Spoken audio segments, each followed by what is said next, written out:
Hi students, இப்போ நம்ம பார்க்கக்கூடிய ரொம்ப முக்கியமான ஒரு video class 11th computer science 11ஆம் வகுப்பு கணினி அறிவியல் government school and matriculation school Tamil medium and English medium ஸ்டூடண்ட்ஸ்க்கான top 20 golden 5 mark questions. So இது ஹாஃப் இயர்லி எக்ஸாம் 2024-25 கானது. இந்த 20 क्वेश्चंस நீங்க படிச்சா போதும் 25 அவுட் ஆஃப் 25, அதாவது 5 மார்க்ஸ் நீங்க எழுதிடலாம். 5 தான் எழுதணும். அப்ப 25 மார்க்ஸ் கண்டிப்பா கிடைச்சிரும். சோ நமக்கு வந்து பாத்தீங்கன்னா ஒவ்வொரு சாப்டர் அல்லது லெசன்ல செக்ஷன் டி அல்லது ரோம் லெட்டர் 4 அதான் 5 மார்க் கேட்டகரி. சோ அதுல கொடுத்திருப்பாங்க. தமிழ் மீடியம் ஸ்டூடண்ட்ஸ் வந்து இந்த நம்பரை வந்து பாத்துக்கோங்க.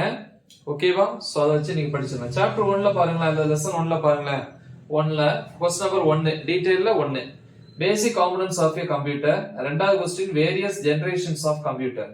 சாப்டர் 2ல வந்து question number 1 the fundamental gates with expression and truth table. fundamental gates னா அடிப்படை கேட்டுகள். ஓகே, அதனுடைய சமன்பாடு மற்றும் உண்மை அட்டவணை. அப்புறம் தேர்ட் क्वेश्चन அதுல the derived gates with expression and truth table. the derived வழி கேட்டுகள் இல்ல அப்படினு சொல்லலாம். derived கேட்டுகள். அப்புறம் அதனுடைய உண்மை அட்டவணையும் கேக்குறாங்க. அடுத்து சாப்டர் 3ல வந்து பாத்தீங்கன்னா first question characteristics of a microprocessor நுண்செயலின்னு சொல்லுவாங்க. அடுத்து fourth question types of ROM ரோம்னுடைய வகைகள். சாப்டர் 4ல வந்து first question concept of a distributed operating system along its advantages. Then next வந்து ஒரு இன்சைட் டாபிக் நம்பர் 4.3 4th சாப்டர்ல 4.3 text book topic different types of operating systems. அப்புறம் chapter 6 question number 1 specification of an algorithm hypertext whose inputs are அப்படினு சொல்லி ஆரம்பிக்கும் ஒரு லெந்தியான question. பாத்துக்கோங்க.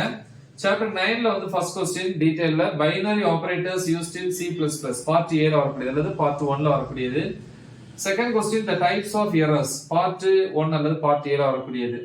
Chapter 10 பொறுத்த வரைக்கும் for second question what is a entry control loop. chapter 11 first one call by value method, second what is recursion, fourth one scope of variable. chapter 30 ல பாத்தீங்கன்னா second question advantages of OOPs, for third question basic concepts that supports OOPs. then chapter 40 ல வந்து first question difference between constructor and destructor. so next question பாப்போம். chapter 15 பொறுத்த வரைக்கும் first question detailல the rules for operator overloading. chapter 16 ல first question different types of inheritance. chapter 17 ல first question various crimes happening using computer. third question different types of cyber attacks.